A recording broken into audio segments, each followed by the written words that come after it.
জিন্দিগি তোর যায় রে ফাঁকি দিয়া রে সোনার আদম। জিন্দিগি তোর যায় ফাঁকি দিয়া। ও আদম রে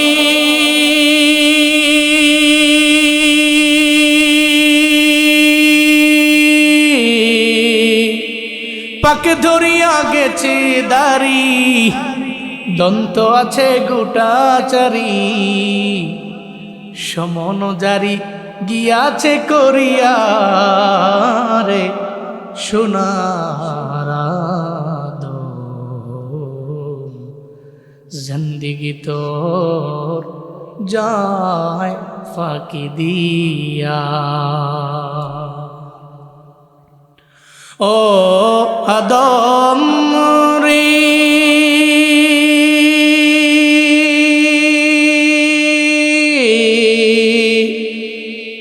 কামিনী রই কুলেতে কাল ঘুমেতে রইলি তুই, সারা নিশি কাটাইলি তুই ঘুমাইয়া ঘুমাইয়া রে সোনার আদম।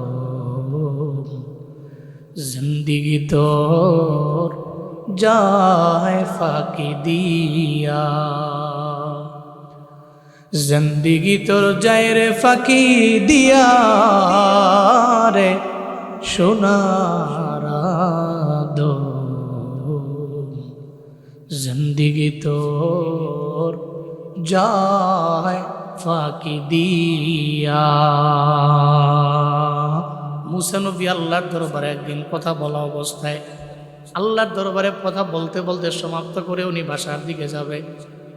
ঘরের মধ্যে একটু ঝামেলা হয়েছে, ওয়াইফের সঙ্গে ঝামেলা হয়েছে। রাগান্বিত হয়ে একটা জায়গার মধ্যে দাঁড়ায় রইলেন। রিজিকের বিষয়ে টেনশনে পড়ে গেলেন, চিন্তায় পড়লেন। আল্লাহ পাক রব্বুল আলামিন, মুসা নবী দাঁড়ায় আছেন। আল্লাহ নবী তো এই জন্য আল্লাহ পাক বললেন, নবী মুসা, মনের মধ্যে চিন্তা দেখা যায়, টেনশন নিয়ে কেন দাঁড়ায় রইলেন? মুসা নবী বললেন, হ্যাঁ আল্লাহ একটা টেনশন আছে, রিজিকের ব্যাপারে টেনশন।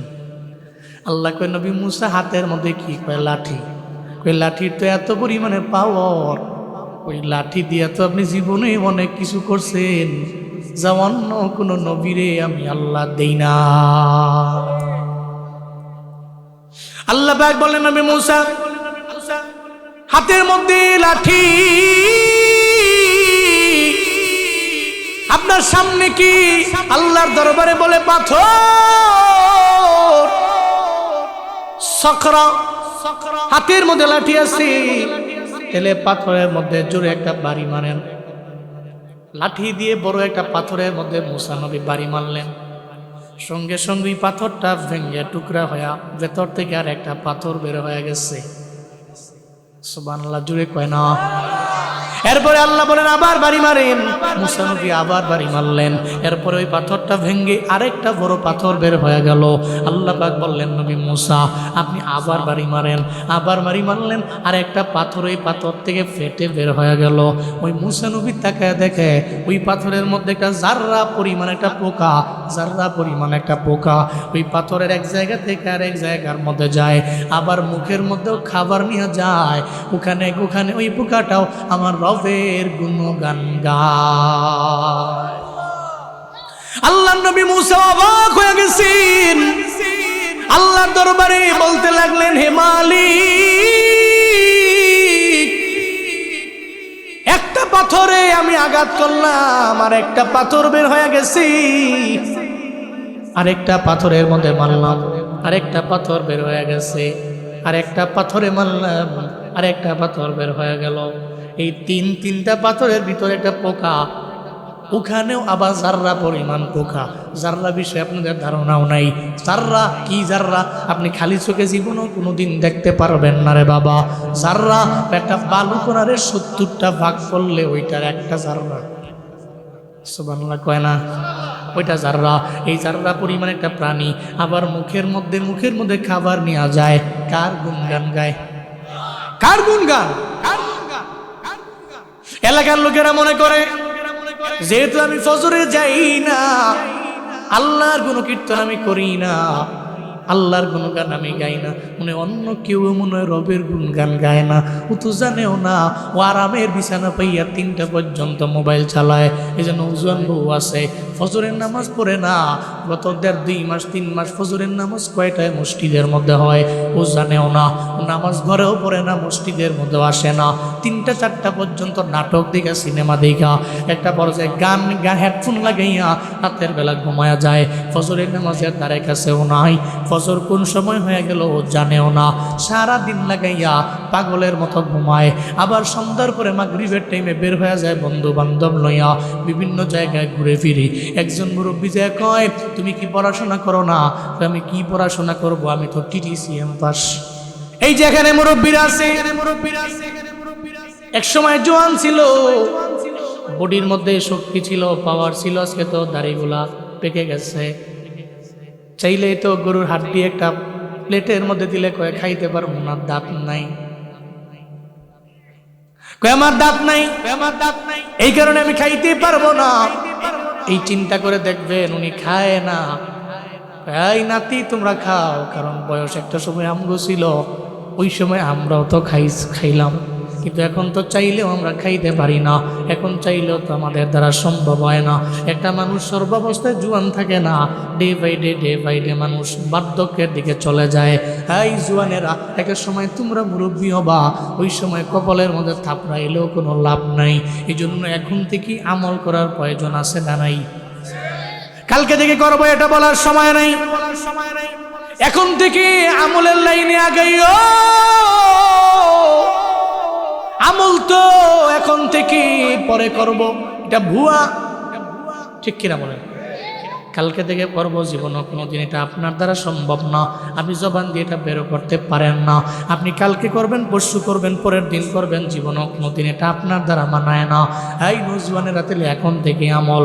বলতেছিলাম, ওই যে মুসা নবী দেখলো ছোট্ট একটা পোকা, জাররা পরিমাণ, তো উনি দেখছে কেমন, বুঝেন নাই? উনিও তো নবী ছিলেন, তো মানুষ ছিলেন, উনি এই জাররা পরিমাণ পোকা দেখছে। আল্লাহ পাক ওনাকে দেখার মতো সুযোগ করে দিছে। সুবহানাল্লাহ জোরে পড়বেন না? আল্লাহ চোখে সে পাওয়ার দিয়ে দিছে যে আপনি জাররা পরিমাণ একটা পোকা হাঁটবে, আপনি দেখতে পারেন।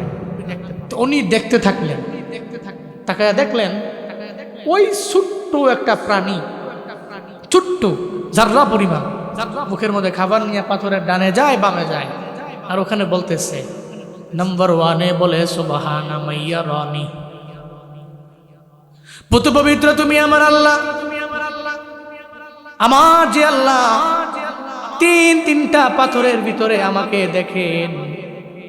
সুবহানা মাইয়া রানি, পুত পবিত্র রব তিনি তো আমারে দেখে, আমার রব আমার এই জায়গায় দেখে।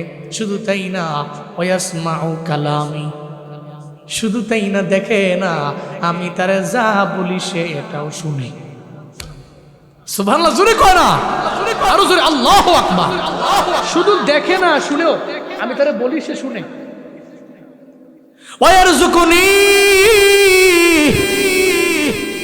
এই 3টা পাথরের ভিতরে আমার কোনো খাবার নেই, তিনি আমার রিজিক দেন, রিজিকের ব্যবস্থা তিনি আমার করেন, তিনি আমার রিজিক দেন, আমারে খাওয়ান। শুধু তাই না, ওয়াজকুরুনি, তিনি আমার স্মরণ করেন, ওয়ালা ইয়ানসানি, এই পাথরের ভিতরে একটা সময়ের জন্য উনি আমারে ভুলেন না। চিল্লা পড়া যাবে কি সুবহানাল্লাহ। আল্লাহ নবী মুসা অবাক হয়ে গেলেন, আল্লাহর দরবারে বলতে লাগলেন, মাওলারি একই দেখাইলা, আমি তো রিজিকে টেনশন কইরা বডির মধ্যে, চেহারার মধ্যে চিন্তার ছাপ নিয়ে বাসায় যাই, মোল্লারে কি এমন দেখাইলা? লাঠির মাধ্যমে পাথরের মধ্যে আঘাত দিলাম, ওখান থেকে পাথর বের হয়ে গেল, তিনটা পাথরের ভিতরে একটা পানিও পাইলাম, ওই পানিরও বুঝি তুমি খাওয়াও, আবার সেও বুঝি তোমার তসবিহ জপে, তোমার নামের গুণগান গায়। ও দয়ার আল্লাহ, তুমি যা পারো জমিনের কোনো বান্দা সেটা পারবে না। ও আল্লাহ গো, আজকে থেকে রিজিক নিয়ে আমার কোনো টেনশন নাই। আল্লাহ যদি ওই তিনটা পাথরের ভিতরের পোকারে যদি আমার মাওলা খাওয়াইতে পারে, তাহলে এই পোকার চাইতে আমার দাম কম না বেশি? কিন্তু বহু মানুষ আছে টাকার কাছে নিজের বিবেকরে বিক্রি করে দেয়। আগামী 10 দিন 12 দিন পরে পাবেন এর নমুনা।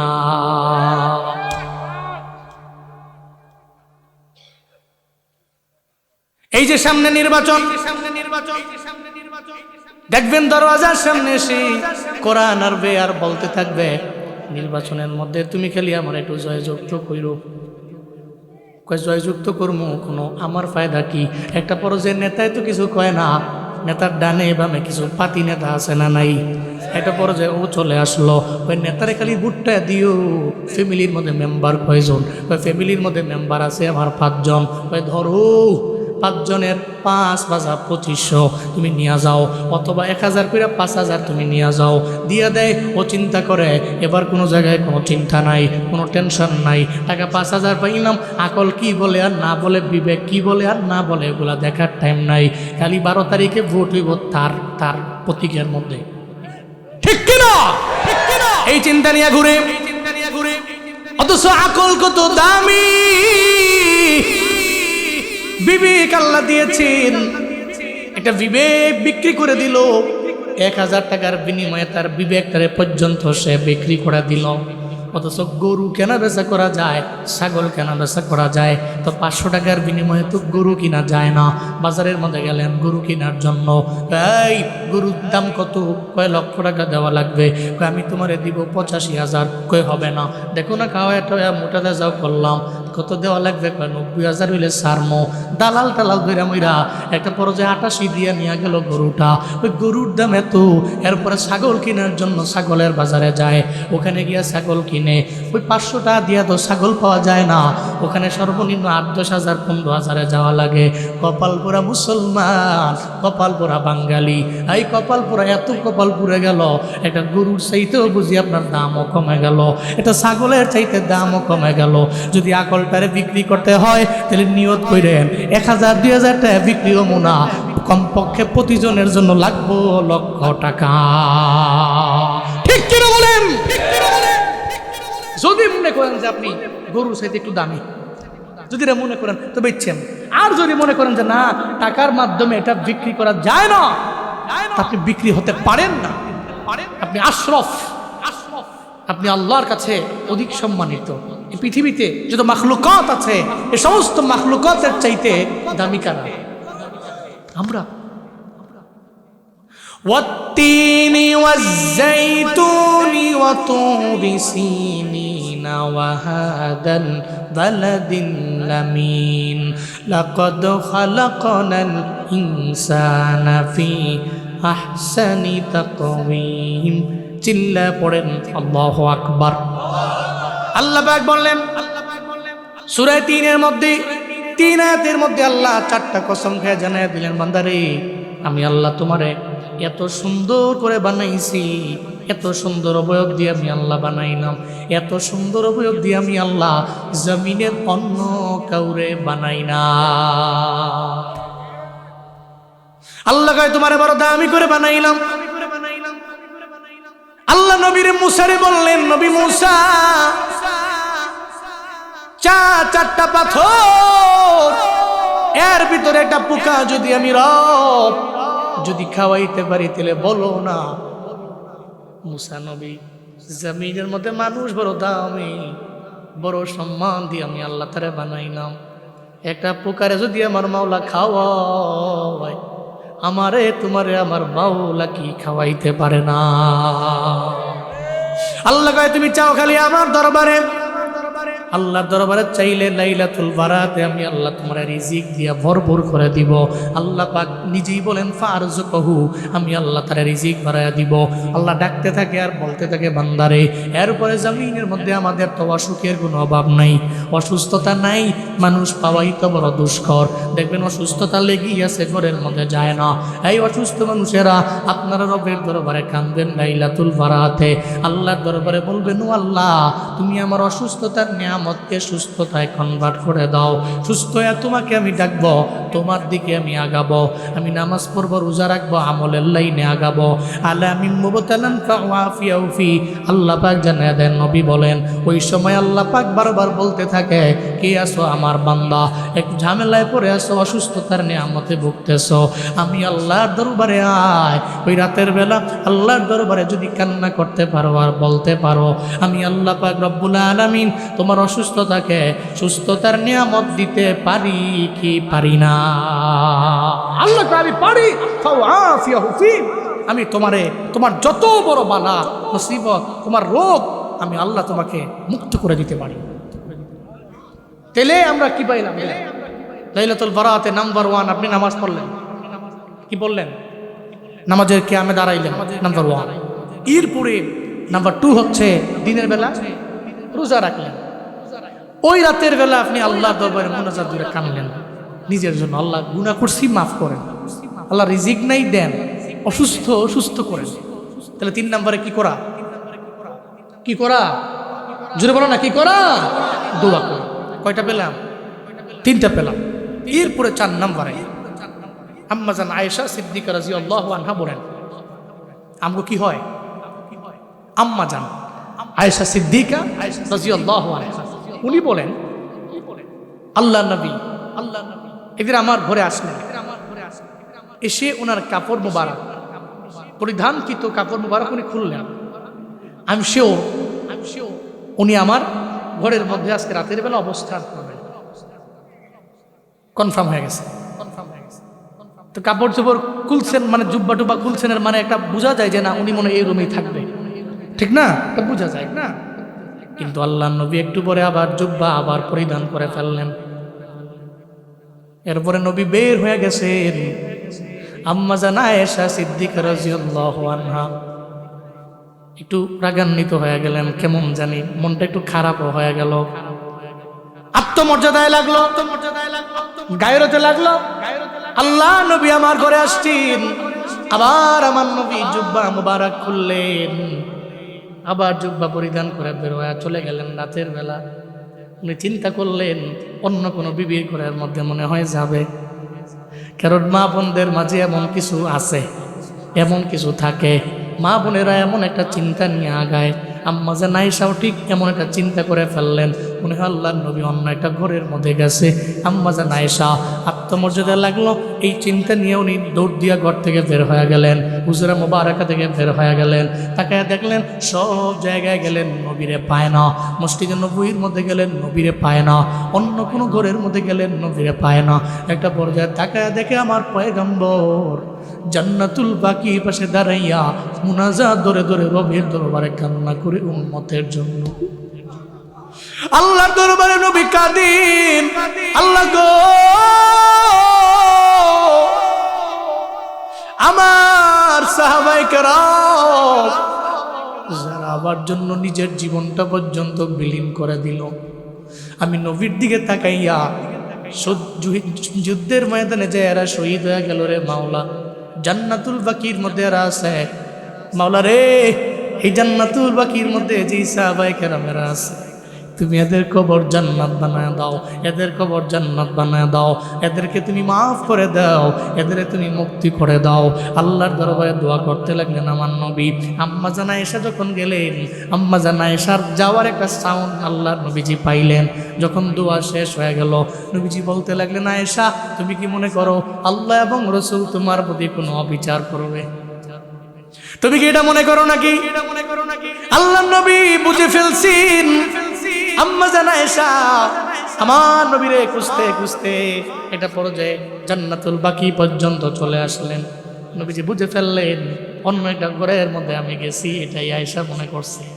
আম্মা জান আয়েশারে বলতে লাগলেন, আয়েশা তুমি মনে করতে পারো অন্য একটা বিবির ঘরের মধ্যে গেছি, এটাই কি মনে করো নাকি? সঙ্গে সঙ্গে আম্মা জান আয়েশা বলেন, হ্যাঁ এটাই মনে করছি। আমগো বিবিরা তো লুকোচুরি করে, আম্মা জানরা তো লুকোচুরি করতেন না। সুবহানাল্লাহ জোরে পড়বেন না? মা বোনরা, আপনি স্বামীর অগোচরে বহু কিছু করেন, লুকোচুরি করেন, লুকোচুরি এটা করা যাবে না। খোদার কসমে লুকোচুরি করলে আপনার স্বামীর রিজিকে বরকত হবে না। আপনি যা করবেন স্বামীরে বলেন, সম্পর্ক তো মধুর সম্পর্ক হবে। আপনি যা করবেন বলবেন, পরামর্শ করবেন, পরামর্শ সাপেক্ষে আগাবেন। একটা সুন্দর সুফল আপনি আপনার চোখের সামনে দেখতে পারবেন। এটা করেন, লুকোচুরি দরকার নাই। আল্লাহ মা বোনদের বুঝার মানার তৌফিক দান করেন। জোরে পড়েন আমিন। আম্মা জান আয়েশা না বললেন না, নবীজি বললেন, তুমি কি মনে করছো আল্লাহ এবং রাসূল তোমার প্রতি কোনো অবিচার করবে? তুমি দৌড়ে চলে আসছো। আম্মা জান আয়েশা বলে, আমার আত্মমর্যাদা লাগছে তো আমি মনে করছি কোনো অন্য কোনো বিবির ঘরে চলে যাবেন, আজকে আমার এখানে আপনি থাকবেন না, আমি এই কারণে।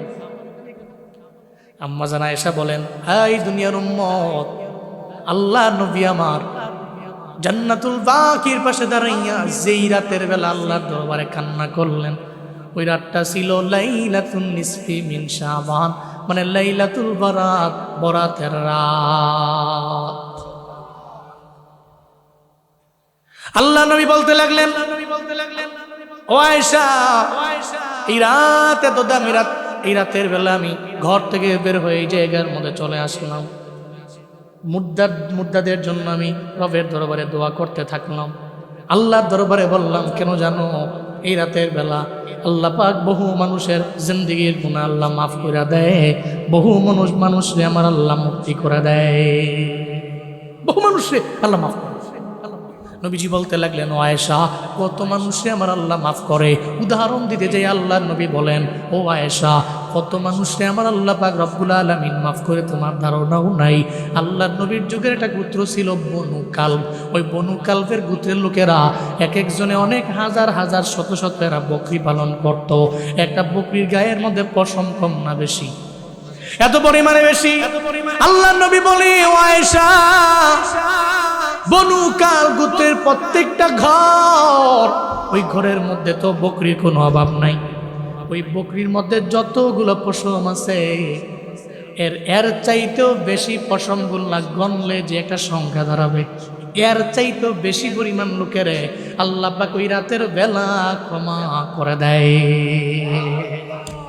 এই জন্য আমি আমার সাহাবায়ে কেরামের জন্য জান্নাতুল বাকির পাশে আইসা দাঁড়াইয়া আল্লাহর দরবারে কাঁদতেছি। সুবহানাল্লাহ জোরে পড়বেন না? এর মানে আমরা 4 নাম্বার আমল পেলাম।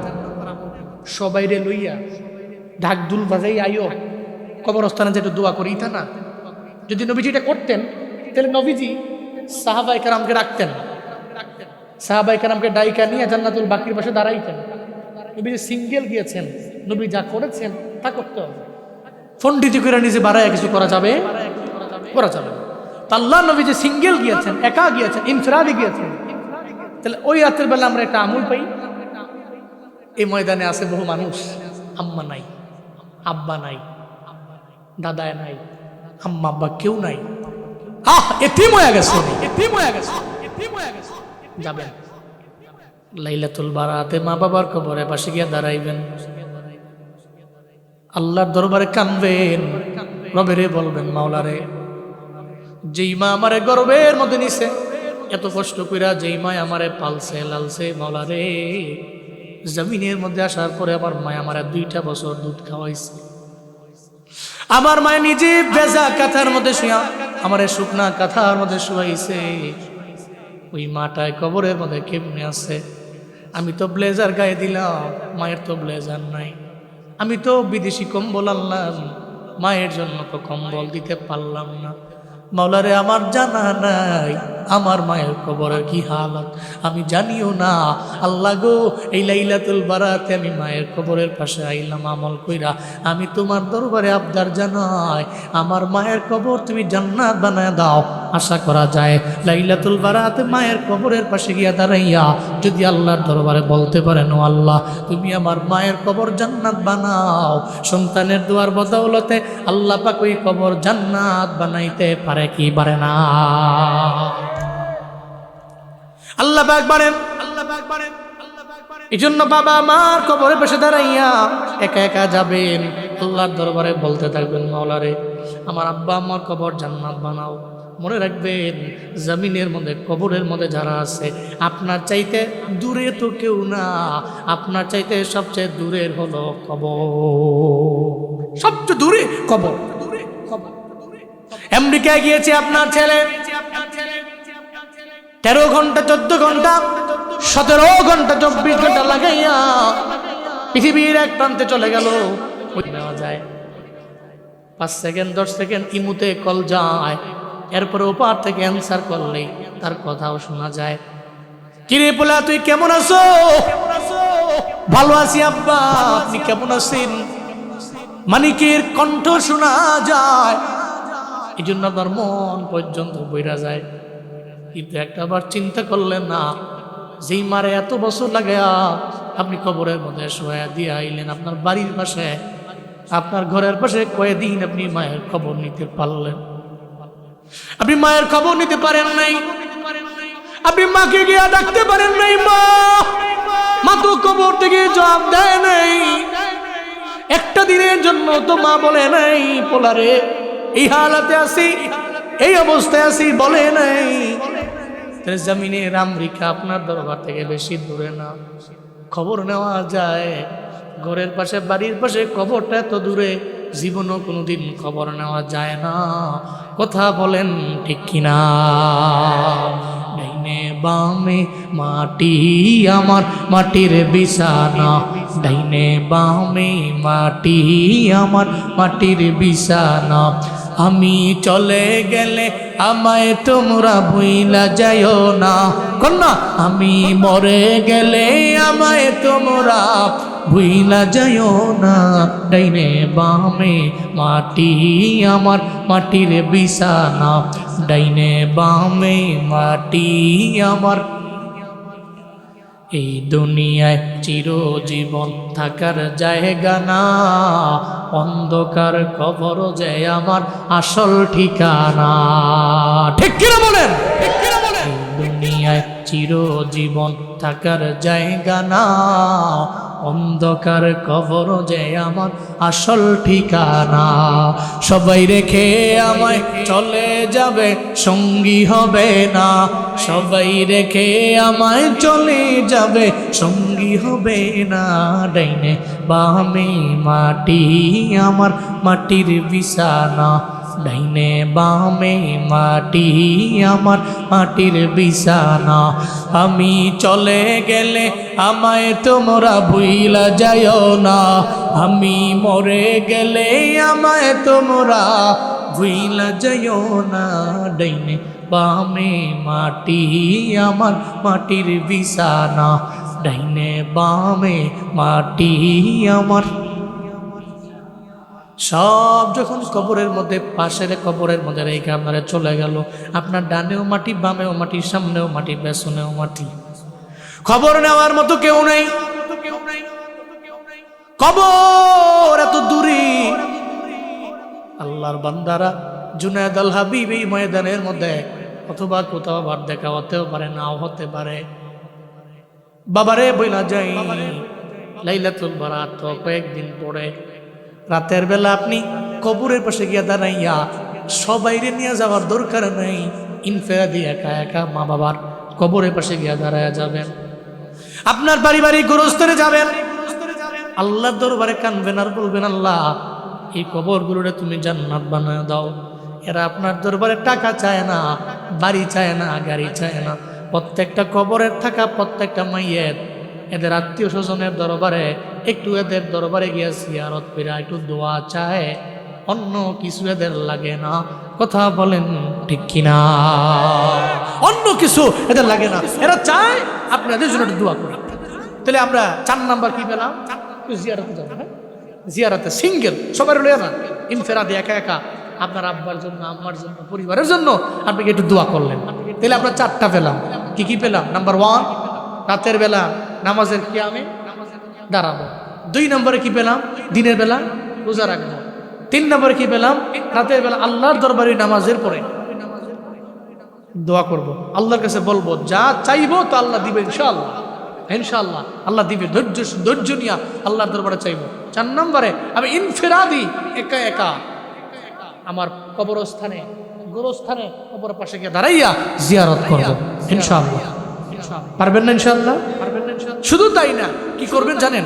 কবরের পাশে গেলেন, আব্বা আমার কবরের পাশে গিয়ে দাঁড়াইয়া প্রথমত এদের জন্য একটা দোয়া করা লাগে। কি করা লাগে? আসসালামু আলাইকুম ইয়া আহলাল কবর, ইয়াগফিরুল্লাহু লানা ওয়া লাকুম ওয়া আনতুম সালাফুনা ওয়া নাহনু বিল নাসার। পারেননি এটা? যদি না পারেন, হুজুর আছে, হুজুরের কাছে আসবেন, হুজুরে বলবেন হুজুর আমার লেখা দেন, আমি আরবি পারি না, তবে বাংলা তো পারেন। উচ্চারণ সহ হুজুর লেখা দিবে, মুখস্থ করে নিবেন, কবরের পাশে গিয়ে দাঁড়াইবেন, আপনি সালাম দিলেন, তার জন্য দোয়া করলেন, ইয়াগফিরুল্লাহু লানা ওয়া লাকুম, আল্লাহ তাদেরও মাফ করে দেখ, আমাদেরও আল্লাহ মাফ করুক। এটা বইলা এদের জানায়া দিলেন, তোমরা যেই পথে গেছো এই পথে তো আমাদের যাওয়া লাগবে। এরপর আপনি মা বাবার কবরের পাশে গিয়া দাঁড়াইয়া সূরা ফাতিহা পড়বেন একবার, সূরা ইখলাস পড়েন 3 বার, সূরা তাকাসুর পারলে পড়বেন একবার, এরপরে আপনি নবীর উপরে দরুদ পড়বেন কয়েকবার, এরপরে মুনাজাত ধরে রবের দরবারে আবদার জানাইবেন। আশা করা যায় আপনার দুয়ার বদৌলতে আপনার মা বাবার কবরে 40 দিন গজবের আযাবের ফেরেশতা আসতে পারবে না। আশা করা যায় আযাব বন্ধ হয়ে যাবে। বলবে কিরে আযাবের ফেরেশতা তোমরা আসো না কেন? কেন আসো না? মাইয়্যিত বলবে কাম দেখতে করে আইছো জামিনে, পোলা রাইখাইছো তো লাইলাতুল বারাতে তো পোলা আইছে, কবরের পাশে দাঁড়াইয়া তোমার জন্য দোয়া করছে। সুবহানাল্লাহ জোরে কয় না? আরে কি পোলা রাইখাইছো, কি মায়া রাইখাইছো, দোয়া করতেছে তোমার জন্য। এমন দোয়া করছে আল্লাহ খুশি হয়ে কইছে আমার বান্দার কবরে অন্তত পক্ষে আর 40 দিন পর্যন্ত আযাব দিস না। সুবহানাল্লাহ জোরে কইতেন না? এই জন্য পোলাগুলোরে মানুষের মতো মানুষ করেন, আল্লাহ সন্তান দিছেন, মাদ্রাসায় পাঠান, ওরে আলিফ বাতার জ্ঞানে জ্ঞানী করেন, ওরে এমন জ্ঞানে জ্ঞানী করেন না যে জ্ঞানে জ্ঞানী হওয়ার পরে ও জানোয়ারের মতো হয়, হুজুরদের সাথে খারাপ ব্যবহার করে, খারাপ আচরণ করে, হুজুরের বিরোধিতা করে। এমন পোলা রাইখা যাইয়েন না, পোলাটাকে মানুষের মতো মানুষ করেন, যে পোলা আপনার জান্নাতে যাওয়ার কারণ হয়। আল্লাহ আমাদের সব ভাইকে বুঝার, মানার, আমল করার তৌফিক দান করেন। আরো জোরে আমিন। 5 নম্বরে আমাদের সমাজে প্রচলিত আছে, লাইলাতুল বারাতে দেখবেন সন্ধ্যার পরে সব ডুবাই খালি সমানে গোসল করে, আছে না নাই? অনেক জায়গায় আছে দেখবেন, কিছু কিছু এলাকায় আছে সমানে গোসল করে। গোসল করা তো অন্যায়ের না, আপনি অপবিত্র, পবিত্র হওয়ার জন্য ওযু, গোসল, তায়াম্মুম, এই 3টা বিষয় দিয়ে আপনি পবিত্র হবেন। সো এটা হওয়াটা দোষের না, কিন্তু লাইলাতুল বারাত উপলক্ষে এটাকে রসুম তৈরি করা, এটাকে বানিয়ে নেওয়া যে আমার গোসল করতেই হবে। আপনি পবিত্র হওয়া জরুরি, গোসল জরুরি না, বুঝেন নাই? পবিত্র হওয়া জরুরি। তেমন যদি আপনার গোসল করলে মনে করেন যে আপনি পবিত্র হবেন তো করেন, যদি আপনি মনে করেন যে না ওযু করলে আমি পবিত্র হয়ে যাব করেন, যদি আপনি মনে করেন যে পানি পুনি নাই কর্মুখী তো তায়াম্মুম করলে আপনি পবিত্র হবেন তো করেন। এর মানে এটাই বলা যাবে না ওযু, গোসল, তায়াম্মুম এটাই করতে হবে, এখনই করতে হবে, এই মুহূর্তে না করলে অনেক বড় একটা নেকি থেকে মাহরুম হয়ে যাব না। এই চিন্তা করা যাবে না, এই চিন্তা করাটাই নিজের থেকে আপনি বানাইলেন, চিন্তা করাটাই নিজের থেকে বানাইলেন, এটা করা যাবে না বাপ, এটা করা যাবে। আপনি পবিত্র হওয়ার লক্ষ্যে ওযু করেন, গোসল করেন, তায়াম্মুম করেন, যেটাই করেন জরুরি কি হওয়া, কি হওয়া, কারণ পবিত্র হইয়া আপনি আল্লাহরে ডাকবেন, আল্লাহ তো সারা দিবেন ইনশাআল্লাহ। আল্লাহ সারা দিবেন ইনশাআল্লাহ। আপনি পবিত্র হন, পবিত্র হন, পবিত্র হয়ে আল্লাহর দরবারে কাঁদতে থাকেন, বলতে থাকেন লাইলাতুল বারাতে আপনার মতো বান্দারে আল্লাহ মাফ করে দিবেন ইনশাআল্লাহ। তবে এবার আসুন আমরা যে তওবাটা করব, আল্লাহর দরবারে যে কাঁদবো, কিভাবে এই তওবাটা হতে হবে? তাওবায়ে নাসুহা। কোন তাওবা? তাওবায়ে আমরা তাওবা করি আবার গুনাহ করি, তাওবা করি আবার গুনাহ করি, তাওবা করি আবার গুনাহ করি। এমনকি তাওবা করতেছি, শেষ করে গিয়ে আবার গুনাহ করতেছি। চিন্তা করতেছি জীবনের শেষ বেলাটা তাওবা করবো, সেই করে হুজুর করে আইন না, দাবার টাবার দিয়া হুজুর তাওবা ফরা সমানে তাওবা টাবা করে আবার কবরে যাবো না। না, এই চিন্তা নিয়ে তাওবা করলে কবুল হইতো না, বাপ কবুল হইতো না। হুদাই তাওবা মন থেকে করা লাগে। আল্লাহ পাক সে তাওবার কথা বলেছেন, ইয়া আইয়ুহাল্লাযীনা আমানু তুবু ইলাল্লাহি তাওবাতান নাসুহা আসা রাব্বুকুম আইয়ুকাফিরা আনকুম সাইয়্যাতিকুম ওয়া ইউদখিলাকুম জান্নাতিন তাজরি মিন তাহতিহাল আনহার। চিল্লা জোরে করে পড়েন আল্লাহু আকবার। আল্লাহ পাক বলে, ইমানদার আল্লাহর দরবারে তাওবা করো, তবে কোন তাওবা? নাসুহা নামক তাওবা আল্লাহর দরবারে করো। নাসুহা নামক তাওবা এটা কোন তাওবা? এমন তাওবা যেই তাওবা করার পরে বান্দা গুনার ধারে কাছেও যায় না, যেই তাওবা করে আল্লাহকে ভয় পায়। এর স্তর হলো 4টা। তাওবাটা তাওবার মতো হবে, তাওবার মতো পরিপূর্ণ হয়ে যাবে। নাম্বার 1 শর্ত হলো আপনি যে গুনাহ করছেন, গুনাহ থেকে তাওবা করছেন, তাওবা করার পরে আপনি মনে মনে চিন্তা করা লাগবে আসলে যেটা করছি এটা খারাপ কাজ, আসলে আমার এই কাজটা করা ঠিক হয় নাই। মনে মনে অনুতপ্ত হওয়া লাগবে, আল্লাহ গো এই গুনাহ করাটা আমার জন্য ঠিক হয় নাই, এই গুনাহ করাটা আমার জন্য ঠিক হয় নাই। এরপরে 2 নম্বরের শর্তটা আপনি আল্লাহর দরবারে বলবেন, আল্লাহ আমি আমার ইতিপূর্বে গুনার জন্য তাওবা করে নিলাম। আপনি এটা বলবেন, আল্লাহর দরবারে বলবেন। 1 নম্বরে অনুতপ্ত হওয়া, 2 নম্বরে গুনার জন্য আল্লাহর দরবারে তাওবা করা, ফিরে আসা। এরপরে 3 নম্বর শর্ত আল্লাহর দরবারে বলা রে যতদিন দুনিয়ায় বাঁচি, যত গুনাহ আমার সামনে যদি আসি, আমি গুনাহ করব না, আমি গুনার ধারে কাছেও যাব না, গুনার ধারে কাছেও আমি যাব না। নিয়ত করে ফেলা ইন ফিউচারে আমি আর গুনাহ করব না। নাম্বার 1 অনুতপ্ত হওয়া, 2 নম্বরে পিছনে গুনার জন্য তাওবা করা, 3 নম্বরে এই নিয়ত করা আল্লাহ জীবনে কোনোদিন এই গুনার ধারে কাছে আমি যাব না। আর 4 নম্বর শর্ত, যদি আপনার এই গুনাহটা বান্দার হকের সাথে মিলা যায়, বান্দার হক সংশ্লিষ্ট হয়, তাহলে বান্দার দরবারে মাফ চাওয়া লাগবে। আল্লাহর হক আপনি অমান্য করলেন, আল্লাহর হক আপনি ঠিক মতো আদায় করলেন না, আল্লাহ যদি মাফ করে দেয় তাহলে জমিনের কারো দরবার থেকে পারমিশনও নেওয়া লাগে না। আল্লাহর হক যদি আপনি আদায় করতে না পারেন, আল্লাহর দরবারে তাওবা করলে আল্লাহ মাফ করবে। তবে বান্দার হক তো আল্লাহ মাফ করে না, বান্দা যদি মাফ না করে জীবনও কোনোদিন আল্লাহ মাফ করবে। এজন্য বান্দার হক বড় মারাত্মক, বড় গোয়ালির মানুষ, বান্দার হক বড় মারাত্মক ব্যাপার। হাসরের ময়দানে আল্লাহ আপনারে বলবে, কিরে আব্দুর রহিম, যাও আমলের বিনিময়ে জান্নাতে যাও। ডান হাতে আমল নামানিয়া যখন জান্নাতের দিকে দৌড়াবে, একটা পর্যায়ে প্রতিমধ্যে যাওয়ার পরে একজনে আটকায় দিবে, কই যাও? কই জান্নাতে যাই। তুমি কি কই চিনছো না? ওই যে আমার কাছ থেকে ঋণ নিছিলা 5000, হুমকি টুমকি দিয়া ধমকি দিয়া, আমার ছিল না ফুট, তোমার ছিল 7 ফুট, আমার কিনা নাই ফুট। এ চিন্তা করে তুমি হুমকি টুমকি দিয়া 5000 টাকা মেরে দিছো। আমি তো সারা জিন্দেগি লাগে তোমার পিছনে খালি ঘুরছি, আর একটা পর্যায়ে তো পিছনে ঘুরাও তো তুমি তো পাত্তাও দাও নাই। তুমি আমার টাকা আমাকে দাওনি, আমার সম্পদ আমাকে ফিরা দাও না। আমি তো এই অবস্থায় মরে গেছি, তুমিও তো মরে গেছো, এখন তো পাইয়া গেছি সুযোগ, টেহা 5000 টাকা আমার দাও। আচ্ছা, টাকা আছে নাকি আখেরাতে? আছে নাকি? আসরের ময়দানে কি গোষ্ঠ স্তব নাকি? ধরো তোমার দিয়ে দিলাম $10, তুমি লয়ে যাও। এটা চলতো না, এটা দেশও চলে। আমগো দেশে বিভিন্ন জায়গা চলে, বিভিন্ন জায়গা দেখবেন যে এনো আছে, এনো গেলে টেহা দিলে চলে, ঠিক কিনা বলেন?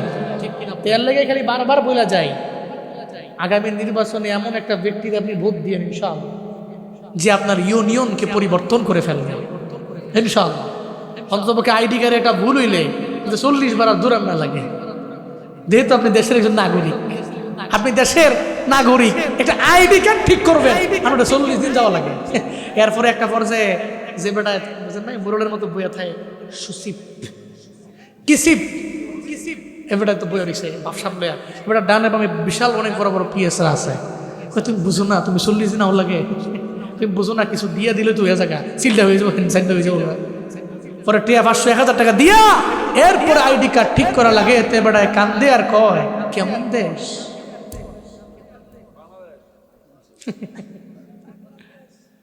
এই জন্য বাপ চিন্তা কইরা আপনি পা বাড়াবেন, প্রত্যেকটা কদম চিন্তা করবেন ইনশাআল্লাহ। তো বান্দার হক কেমন মারাত্মক। তুমি যে আমার ঘুরাইছো, এখন টেহা দাও, এখন তো টেহাও নাই, ডলারও নাই, রিয়ালও নাই, রিঙ্গিতও নাই, কিছুই নাই, কি করো? ঝামেলা ফিরে গেছে না। আবার সমাজে এই শোনেন বাস্তবতা, এই সমাজে বহু লোক আছে দেখবেন দোকানদার কাছে বাইক খায়, 3-4 হাজার টাকা বাইক খায়, এই দোকান বাদ দিয়ে এবারে আরেক দোকানও জায়গা, এরকম আছে না নাই? হেনতে যে কয়দিন খাইয়াটাইয়া দুইজন লোকের দেওয়া সাক্ষাৎ নাই। খালি যদি হোমসে যে রাস্তা দিয়ে দোকানদার আইয়ে দৌড় দিছে না, তার সামনে পরম যেত না, এরকম আছে না নাই? বহু লোক আছে তার সামনেই পড়ে না। হঠাৎ করে মোটামুটি 2-3 বছর ঘুরাইছে, একদিন মসজিদ সামনে ফিরে বসছে, মসজিদ দোকানদারে কয় কি টিহারা ধমক দিছে, বেলা যা কোথাকার, এরকম হাস্যরমীন লোক তো জীবনে দেখছি না। এ বেড়ায় 2000 টাকা ফানা, 2 বছর পরে বেড়ার কাছে চাইছে, উল্টা বেড়ারে কয় লাশ শরম নাই, মসজিদও সামন লাগে, দোকানদারের শরম নাই, এ বেড়ার আছে নাউজুবিল্লাহ, জোরে কয় না। কিন্তু হাসরের ময়দানে দাঁড়ায় যাবে, দাঁড়াও আমার টাকা আমারে দিয়া যাও, জমিনে তো দাও নাই, 9 করলা।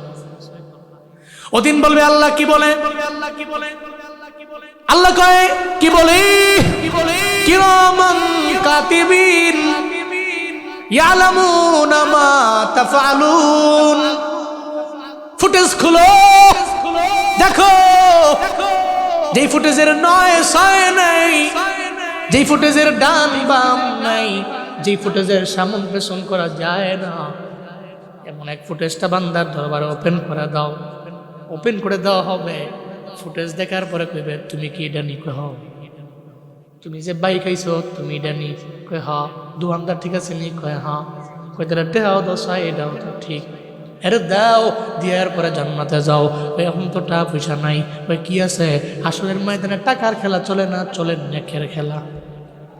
সুবহানাল্লাহ, জোরে কয় না। নেকের পাল্লা তো ভারী হয়ে গেছে, কারণে জান্নাতি দাও তারে, টাকার বিনিময়ে আজকে নেক দাও। যখন টাকার বিনিময়ে নেক দেওয়ার জন্য বলবে, টাকার বিনিময়ে নেক দিতে যাইয়া এমন একটা হালাত হয়ে যাবে, কনফার্ম জান্নাতি ব্যক্তিটা জাহান্নামী হয়ে গেছিল যে ব্যক্তিটা, ওই ব্যক্তিটা জাহান্নাম থেকে ফিরা জান্নাতি হবে। এই জন্য বান্দার হক নষ্ট করা যাবে। আজকে থেকে নিয়ত করে, ঝামেলায় পড়ছেন, একজনের কাছে গেছেন, ভাই আমারে 5,000 টাকা দাও, ঝামেলায় পড়ে গেছে, নির্দিষ্ট সময় তুমি নিয়ে যাও, কিন্তু ইটা কইরা এবারে আরো 10টা ডেট দেওয়ান, 15টা ডেট দেওয়ান, 20টা ডেট দেওয়ান, ইটা করুন যেত না। আর ইটা করেন দেখেই তখন আর ঋণ দেয় না। 7টা অফারছে এবারে সাদা, তো 7টার সামনের মানে পকেটও আছে, টেকা দেখা যায় ভিতরে 1000 টাকা কসকিসের নোটটা। তুমি সামনে ভাই ঝামেলায় পড়ে গেছি, 1,000 টাকা হাওলাত দেও না, কই নাই, কি কয় কোন শার্টের পকেটটার মধ্যে দেখা যায় 1,000 টাকা, দেওয়াও তো দেওয়াও তো 1,000 টাকা করে না, দিতাম না, বুঝুইছে আমার, ঠিক কিনা? কিচ্ছু করার নাই। এটা কে করছে? আমরাই করছি। আমরাই করছি। ঋণ নিছে ভাই মাসটা ঘুরে যেতে দেরি, 2 তারিখে দেখবেন টাকা আপনার ব্যাংকে হাজির। 40টা ডেট দেয়, বান্দার হক নিয়ে সিনিমিনি করো, জানে না এটা আগুন, আগুন খাইব। আল্লাহ আমাদের সব ভাইকে সঠিক বুঝ দান করেন।